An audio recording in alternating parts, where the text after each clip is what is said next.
Bienvenidos. Hoy te traemos una selección muy especial. Las 25 mejores películas del cine mexicano. Y no se trata de una lista improvisada, sino del resultado del trabajo de 25 especialistas entre críticos, escritores, periodistas y expertos en cine que se dieron a la tarea de elegir lo más destacado de nuestra cinematografía.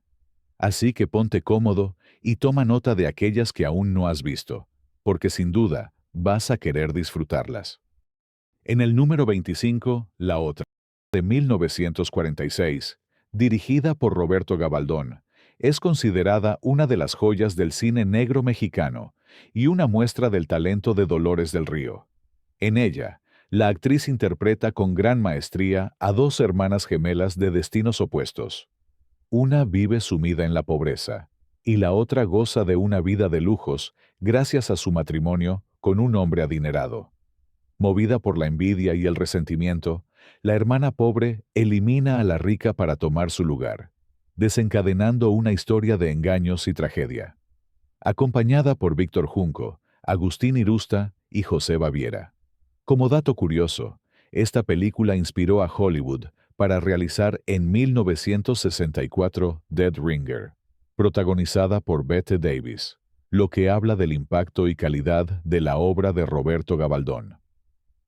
En el número 24, La Oveja Negra, estrenada en 1949 bajo la dirección de Ismael Rodríguez, reunió en la pantalla a Pedro Infante y Fernando Soler en una dupla entrañable. La historia narra la vida de un padre y un hijo, José Luis y el joven Cruz, entre cantinas, canciones y disputas, muestran la compleja relación entre ambos. Un padre mujeriego, fanfarrón y alcohólico, y un hijo que busca abrirse camino con dignidad en medio de las dificultades. El relato está impregnado de humor, música y drama, con canciones inolvidables interpretadas por Infante. La película fue tan exitosa que dio pie a una secuela, No desearás la mujer de tu hijo, estrenada en 1950. En el número 23, Río Escondido, estrenada en 1948 y dirigida por Emilio Fernández. Protagonizada por María Félix, cuenta la historia de Rosaura, una maestra enviada por el presidente de la República a un remoto poblado del norte para alfabetizar a sus habitantes. Al llegar, se enfrenta con un cacique tirano, interpretado magistralmente por Carlos López Moctezuma, que mantiene sometidos a los pobladores. Rosaura, enferma de un mal incurable, se convierte en símbolo de lucha y sacrificio, ya que aún sabiendo que le queda poco tiempo de vida, entrega toda su fuerza para educar a los niños y enfrentarse a la opresión. En el reparto, también participaron Fernando Fernández y Domingo Soler. El fotógrafo Gabriel Figueroa, quien plasmó con maestría los paisajes áridos y contrastes de luz que se convirtieron en su sello. En el número 22, Distinto Amanecer.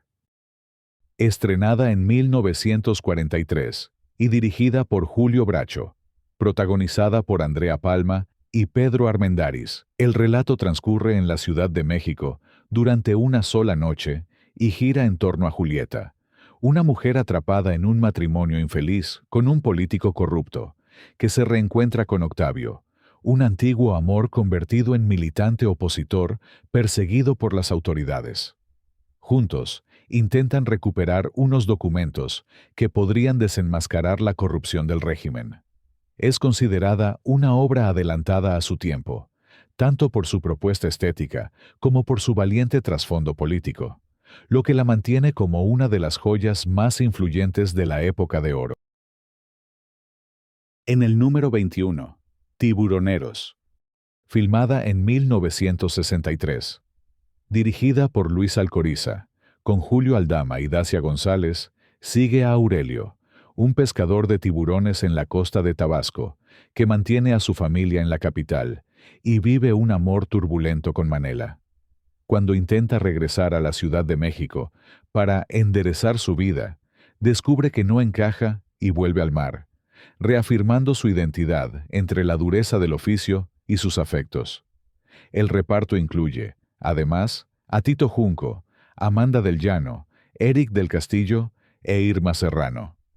Luis Alcoriza obtuvo el premio al mejor argumento en el Festival Internacional de Cine de Mar del Plata. En el número 20, Víctimas del Pecado, estrenada en 1951 bajo la dirección de Emilio Fernández. Es un melodrama musical que refleja el ambiente cabaretero del México de mediados del siglo XX, con Ninón Sevilla como protagonista. Acompañada por Tito Junco, Rodolfo Acosta y Rita Montaner, la historia sigue a Violeta, una bailarina de cabaret que encuentra a un bebé abandonado en un basurero y decide criarlo como suyo, enfrentándose a múltiples obstáculos. La película combina drama, música y un trasfondo de denuncia social, mostrando los contrastes entre el glamour del cabaret y la miseria de las calles.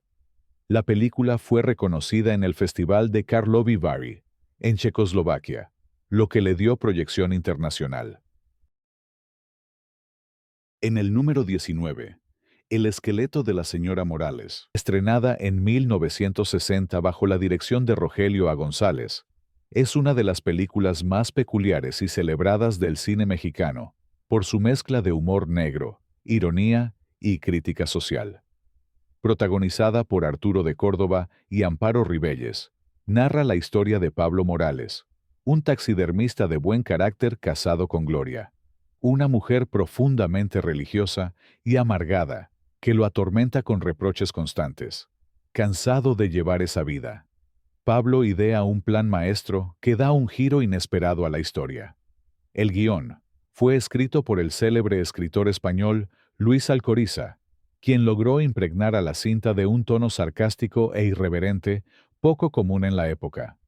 La película fue censurada en algunos países de América Latina, debido a su crítica mordaz a la moral religiosa y a las apariencias sociales. En el número 18, El Rey del Barrio, estrenada en 1950 bajo la dirección de Gilberto Martínez Solares, es una de las comedias más queridas del cine mexicano gracias al carisma inigualable de Germán Valdés Tintán. La historia sigue a un simpático estafador de barrio que, con su ingenio y picardía, se dedica a engañar a incautos para sobrevivir, pero en el fondo, tiene un corazón noble que lo lleva a ayudar a los necesitados. A su lado, aparece Silvia Pinal, en uno de sus primeros papeles destacados, además de Marcelo Chávez, Fanny Kaufman, Vitola, cuya peculiar figura y comicidad robaron cámara en varias escenas. La cinta mezcla música, humor y romance, con números musicales que mostraban la versatilidad de Valdés como cantante y bailarín. Como curiosidad, se dice que durante el rodaje Tintán improvisaba muchos de sus diálogos, lo que le dio a la película frescura y autenticidad. En el número 17, Cadena Perpetua, estrenada en 1979, dirigida por Arturo Ripstein, un exdelincuente intenta rehacer su vida como cobrador de banco, pero vuelve a las andadas cuando el comandante Prieto, interpretado por Narciso Busquets, lo obliga a regresar. La cinta recibió 4 Arieles en 1979. En el número 16, El Ángel Exterminador, estrenada en 1962 y dirigida por Luis Buñuel, es una de las obras más enigmáticas y reconocidas del cine mexicano a nivel mundial. Protagonizada por Silvia Pinal, junto a un amplio reparto que incluye a Enrique Rambal, Claudio Brook y Ofelia Montesco, la historia se desarrolla en una elegante mansión donde un grupo de invitados a una cena descubre, de manera inexplicable, que no puede salir del salón principal, convirtiendo la reunión en una metáfora de la fragilidad de la civilización y la hipocresía de las clases altas. La cinta está cargada del surrealismo característico de Buñuel y de un simbolismo que la convierte en un retrato crítico de la sociedad. Fue seleccionada para competir en el Festival de Cannes de 1962. En el número 15, Los Hermanos del Hierro, estrenada en 1961 bajo la dirección de Ismael Rodríguez, es un western mexicano protagonizada por Antonio Aguilar y Julio Alemán. La película narra la historia de Reinaldo y Martín, dos hermanos que buscan vengar la muerte de su padre en manos de un hacendado. Esa obsesión los lleva a un duro camino que termina consumiéndolos. La película fue reconocida con varios premios Ariel, entre ellos el de Mejor Fotografía a Gabriel Figueroa, y marcó un punto alto en la filmografía de Ismael Rodríguez, quien se alejó del melodrama ranchero convencional para adentrarse en un tono más sombrío y realista. En el número 14, Canoa, estrenada en 1976 bajo la dirección de Felipe Casals, basada en un hecho real ocurrido en el pueblo de San Miguel Canoa, Puebla, en 1968. La historia sigue a un grupo de jóvenes trabajadores de la Universidad Autónoma de Puebla que, sorprendidos por una tormenta, buscan refugio en una comunidad. Ahí son víctimas de la manipulación de un sacerdote fanático que, aprovechando la ignorancia y el miedo de los pobladores, los acusa falsamente de ser comunistas, lo que desata en una tragedia. En el reparto destacan Enrique Lucero, Salvador Sánchez y Ernesto Gómez Cruz, quienes dieron vida a personajes cargados de realismo. La cinta ganó el Oso de Plata en el Festival de Berlín de 1976. En el número 13, Pueblerina, estrenada en 1949 bajo la dirección de Emilio Fernández, protagonizada por Roberto Cañedo y Columba Domínguez. La historia cuenta la tragedia de Aurelio, un hombre que regresa a su pueblo tras cumplir una condena injusta en prisión. Al volver, descubre que Paloma, la mujer que ama, vive marcada por la deshonra. Aurelio decide luchar por ella y enfrentarse a los caciques que dominan el lugar. La película destaca por la poesía visual de la fotografía de Gabriel Figueroa, que inmortaliza paisajes rurales de gran fuerza simbólica. Pueblerina obtuvo el Ariel a la mejor fotografía y ha sido considerada por la crítica como una de las obras maestras. En el número 12, Enamorada, estrenada en 1946 y dirigida por Emilio Fernández. Protagonizada por María Félix y Pedro Armendáriz, con la participación de Fernando Fernández y Eduardo Arosamena. La historia se sitúa en Cholula durante la Revolución Mexicana. El general Reyes llega al pueblo con sus tropas y se encuentra con Beatriz Peñafiel, la hija del hombre más poderoso de la región. Lo que inicia como un enfrentamiento lleno de orgullo y desdén, se convierte en una intensa historia de amor marcada por el choque entre dos mundos, el del poder revolucionario y el de la aristocracia conservadora. La película obtuvo varios premios Ariel, incluyendo el de Mejor Dirección, y fue comparada en su tiempo con La fierecilla domada de Shakespeare, por la manera en que retrata la relación de sus protagonistas. En el número 11, Campeón sin corona, estrenada en 1946 y dirigida por Alejandro Galindo. Protagonizada por David Silva, junto a Amanda del Llano, Carlos López Moctezuma y Fernando Soto Mantequilla, narra la historia de Kid Terranova, un joven humilde que sueña con triunfar en el boxeo para salir de la pobreza. Su ascenso en el ring lo lleva a la fama y al dinero, pero también a enfrentarse con los malos manejos en el deporte, las malas amistades y los lujos, que amenazan su carrera y estabilidad. David Silva se preparó a fondo para el papel entrenando como boxeador, lo que dio realismo a sus escenas en el cuadrilátero. En el número 10, Ahí está el detalle, estrenada en 1940 bajo la dirección de Juan Bustillo Oro, es la película que consagró a Mario Moreno Cantinflas como el gran comediante del cine mexicano. La historia inicia con una confusión que desencadena en enredos legales y sociales. Cantinflas, en su papel de un hombre pobre y sin rumbo, es acusado por error de haber desaparecido a un perro llamado Bobby. Pero poco a poco, la situación escala a mayores. Con su inigualable estilo de hablar enredado y lleno de ocurrencias, el personaje convierte un juicio en un desfile de malentendidos cómicos que al mismo tiempo funcionan como crítica social. En el reparto, también destacan Joaquín Pardavé, Sara García y Dolores Camarillo, quienes aportan fuerza y comicidad a la trama. La película fue un éxito de taquilla. Además, el título de la cinta se convirtió en una frase popular en México, para señalar que lo más importante de un asunto suele estar en el detalle que pasa desapercibido.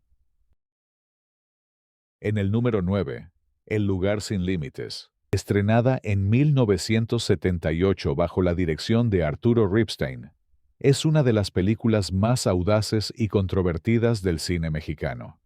Protagonizada por Roberto Cobo, Gonzalo Vega y Ana Martín, la historia transcurre en un pueblo polvoriento y decadente, donde la Manuela, un travesti dueño de un burdel junto a su hija, debe enfrentar múltiples obstáculos debido a la intolerancia de los hombres del lugar. La cinta aborda con crudeza los prejuicios de la sociedad mexicana de la época. En su momento, fue objeto de censura y rechazo por tratar abiertamente temas tabú, pero con los años ha sido reivindicada como una obra maestra. Hoy en día, El lugar sin límites es vista como una película adelantada a su tiempo. En el número 8, La mujer del puerto, estrenada en 1934 bajo la dirección de Arcadi Beutler. Protagonizada por Andrea Palma, Domingo Soler, Esther Fernández y Sofía Álvarez. Cuenta la historia de Rosario, una joven que tras la muerte de su padre termina trabajando como dama de compañía en el puerto de Veracruz. Una noche, conoce a un marinero con quien vive una aventura amorosa, hasta que ambos descubren que son hermanos. La mujer del puerto fue aclamada por su audaz temática y su atmósfera sombría, convirtiéndose en una obra pionera del melodrama trágico que influiría en décadas posteriores. En el número 7, tenemos a la película Él, estrenada en 1953 bajo la dirección de Luis Buñuel. Es una de las cintas más inquietantes y psicológicamente complejas del cine mexicano. Protagonizada por Arturo de Córdoba y Delia Garcés, narra la historia de Francisco Galván, un hombre de clase acomodada, cuya aparente religiosidad y rectitud esconden una mente dominada por los celos y la paranoia. Como curiosidad, en su estreno fue poco comprendida por el público mexicano, pero con el tiempo se convirtió en un clásico del cine de Buñuel y fue aplaudida en el Festival de Cannes.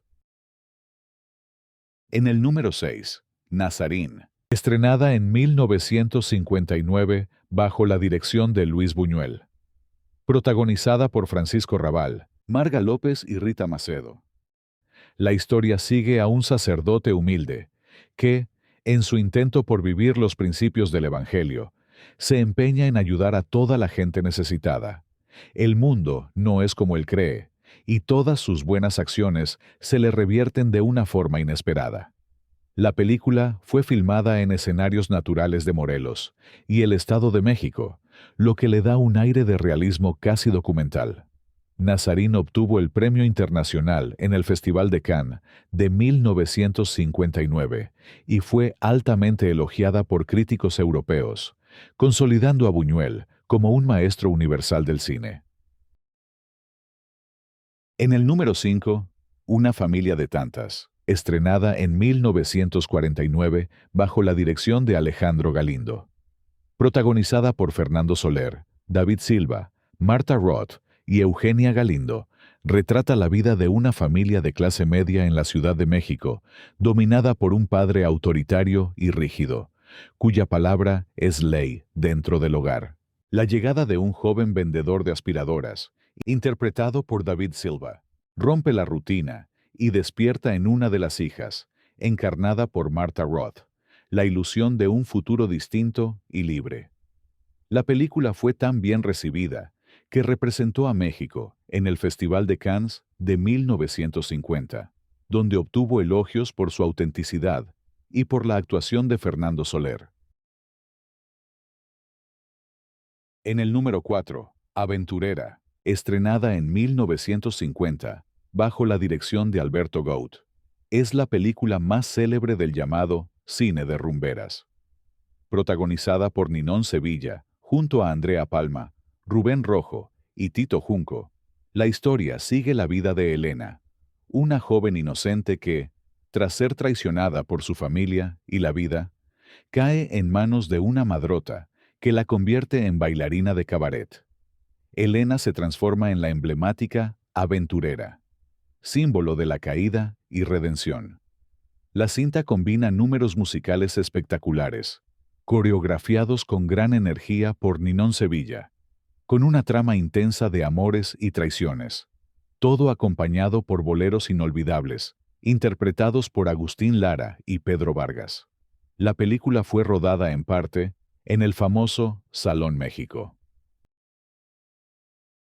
En el número 3, El compadre Mendoza, estrenada en 1934 y dirigida por Fernando de Fuentes, forma parte de la célebre trilogía revolucionaria del director, junto a El prisionero 13 y Vámonos, con Pancho Villa. Protagonizada por Alfredo del Diestro, Carmen Guerrero y Antonio Frausto, la cinta narra la historia de Rosalío Mendoza, un hacendado que busca sobrevivir a los vaivenes de la Revolución Mexicana, aliándose indistintamente con federales y zapatistas según le convenga. Su estrategia oportunista le permite mantener sus tierras y su riqueza, pero lo pone en medio de un dilema cuando la amistad y la lealtad se enfrentan a la conveniencia personal. La película fue filmada con recursos limitados, pero se convirtió en una de las obras más influyentes del cine mexicano temprano. En el número 2, Los Olvidados, estrenada en 1950 bajo la dirección de Luis Buñuel, es quizá la obra más reconocida internacionalmente del cine mexicano, por su realismo y visión crítica de la pobreza urbana. Protagonizada por Alfonso Mejía, Estela Inda y Roberto Cobo, la historia se centra en un grupo de niños que sobreviven en los barrios de la Ciudad de México, enfrentando el hambre y la falta de oportunidades. La película fue duramente criticada en México al momento de su estreno por mostrar una imagen sombría del país, pero en Europa fue aclamada y le valió a Buñuel el premio a Mejor Director en el Festival de Cannes de 1951. Como curiosidad, el guión original tenía un final más esperanzador, pero Buñuel lo cambió para mantener la coherencia con el realismo de la historia. Hoy, Los Olvidados es considerada Patrimonio Cultural de la Humanidad por la UNESCO y una de las obras maestras universales del séptimo arte. Y ahora sí, en el número 1, tenemos a la película Vámonos con Pancho Villa, estrenada en 1936 y dirigida por Fernando de Fuentes. Es la obra cumbre de su famosa trilogía revolucionaria y una de las películas más trascendentes del cine mexicano. Protagonizada por Domingo Soler, Antonio R. Frausto, Manuel Tamés Régulo y Ramón Vallarino, narra la historia de los Leones de San Pablo, un grupo de campesinos entusiastas que se unen al ejército de Pancho Villa con la esperanza de gloria y justicia. La película muestra sin adornos el costo de la revolución y el sacrificio de aquellos que, al final, no obtuvieron nada a cambio. Como curiosidad, existieron dos finales: el que se estrenó en las salas de cine, un poco más optimista, y el que de Fuentes había concebido originalmente, mucho más trágico, el cual fue censurado en su momento, pero hoy se reconoce como el más fiel a la visión crítica del director. Y así llegamos al final de esta lista. Gracias por acompañarme hasta aquí. Cuéntame en los comentarios qué te pareció y qué otra película habrías puesto en el primer lugar. Hasta pronto.